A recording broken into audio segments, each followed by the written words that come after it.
ఒక రాత్రి సమయమున ఒక స్త్రీ రోదిస్తూ కన్నీటితో, ఇంక నా జీవితం అయిపోయింది, నేను పనికిరాను, ఎందుకు పనికిరాను, ఎవరికీ పనికిరాను, నేను మరణిస్తాను అనే మరణ వాంగ్మూలం రాసుకుని ఏడ్చి ఏడ్చి నిద్రించింది.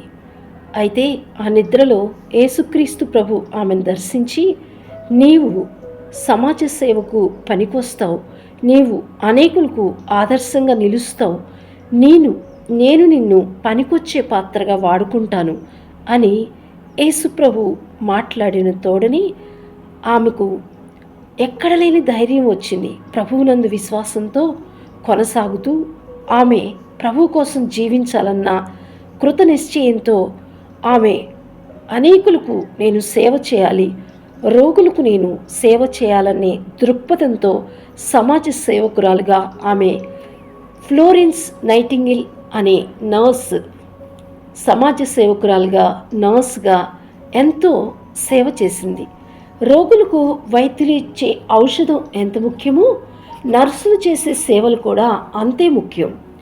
లేడీ విత్ ద ల్యాంప్గా పేరుగాంచిన ఫ్లోరెన్స్ నైటింగేల్ చేసిన సేవల వలన మరణించే రోగుల సంఖ్య బాగా తగ్గింది.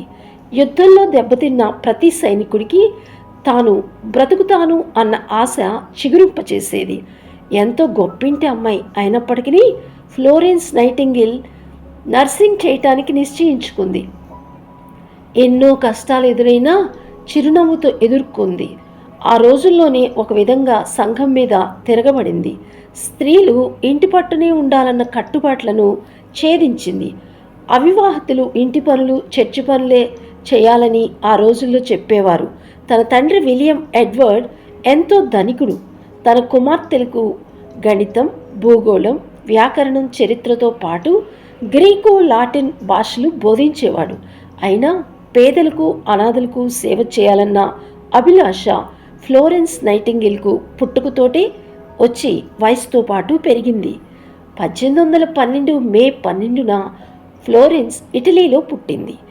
తల్లి ఫానీ నైటింగేల్ చాలా అందగత్తే.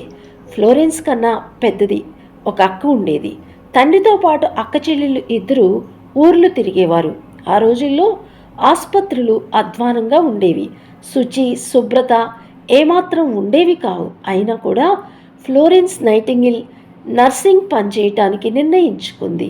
తన తల్లి సాహితీ ప్రపంచంలో ధృవతారగా వెలగాలని కోరినా ఫ్లోరెన్స్ నైటింగేల్ జర్మనీలో కైసర్ సంస్థను గురించి విని అక్కడే పనిచేయాలని నిర్ణయించుకుంది. ఇద్దరు బిడ్డల్ని దత్తత తీసుకుని పెంచడం మొదలుపెట్టింది.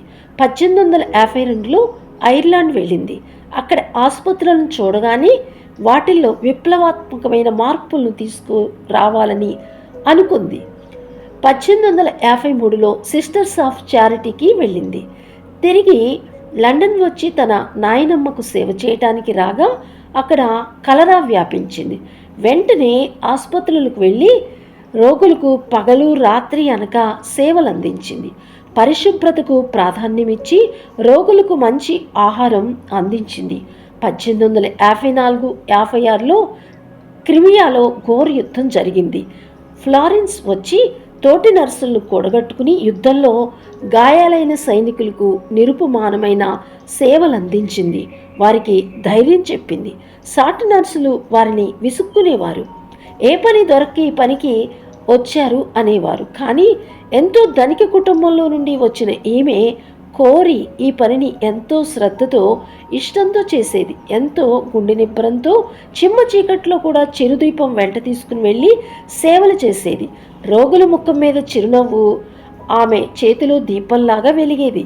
మొదట్లో ఆమెను చూసి అధికారులు మండిపడేవారు. తరువాత ఆమె నిరుపమాన సేవకు ముగ్ధులయ్యారు. వారికి రోజు రోగులకు కావలసిన మందులు, పరికరాలను పంపమని అభ్యర్థనలు పంపి తెప్పించేది. చాలాసార్లు తన స్వంత డబ్బును ఖర్చు పెట్టి అన్ని తెప్పించేది.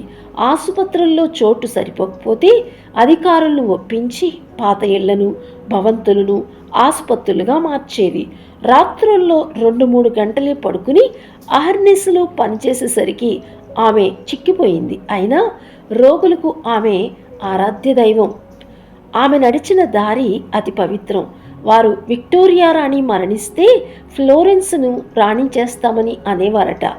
ఆమె ఎక్కడికి వెళ్ళినా సైనికులు అడవి పూలతో ఉన్న పుష్పగుచ్చాలను ఇచ్చేవారట. అది చూసి తోటి డాక్టర్లు నర్సులు అసూయ చెందేవారంట. అయినా ఆమె తన సేవలను మానకుండా చేస్తుండగా ఒకనాడు స్పృహ తప్పి పడిపోయింది. సైనికులకు వచ్చిన జ్వరమే ఆమెకు వచ్చింది. కాసిల్ ఆసుపత్రిలో ఆమెను రోగిగా చేర్చుకున్నారు. ఆమెను చూసి మిగతా రోగులు కన్నీరు కార్చారు. కొంచెం బాగా అవగానే ఆమె తిరిగి క్రిమియా, స్కుటారీ ఆసుపత్రుల మధ్య తిరుగుతూ రోగులకు సేవలు అందించింది. త్రాగుడుకు డబ్బు ఖర్చు పెట్టకండి, మీ ఇళ్లకు డబ్బు పంపండి, వారి భుక్తి గడుస్తుంది అని నైటింగేల్ చెప్పేది. గ్రంథాలయాలు చదువుకునే బదులు అందరికీ అందుబాటులో ఉండేటట్లు చూసి అక్షరాస్యతను పెంచింది.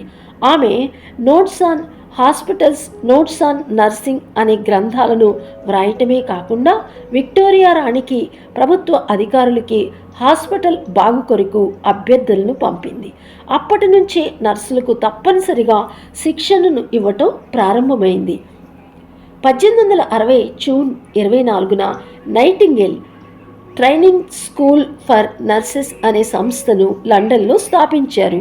ఆమెను మదర్ ఆఫ్ మోడరన్ నర్సింగ్గా గుర్తించారు. భారతదేశానికి కూడా ఆమె ఇతోధిక సేవలను అందించింది. 1859లో విక్టోరియా రాణి ఆరోగ్య సంస్కరణల కొరకు ఒక కమిషన్ను నియమించింది. చెన్నై నగరపు మేయర్ ఆడ నర్సులకు శిక్షణను ప్రోత్సహించారు. నగర పారిశుద్ధ్యం మెరుగుపడింది. ఫ్లోరెన్స్ సలహాలతో మన దేశంలో మరణాల రేటు తగ్గింది. మళ్ళీ ఒక ఫ్లోరెన్స్ పుట్టి మన ప్రభుత్వ ఆసుపత్రుల పరిస్థితి మెరుగుపడాలని కోరుకుందాం. 1910 ఆగస్టు 13లో ఫ్లారెన్స్ మరణించిన సేవానిరతి గల ప్రతి నర్సులోనూ ఆమె సజీవంగా జీవిస్తూ ఉంటుంది. ఈమె అందరి చేత ఎంతో ప్రశంసలు పొందింది. నర్సులకు అందరికీ కూడా ఈమె చాలా మార్గదర్శకురాలు.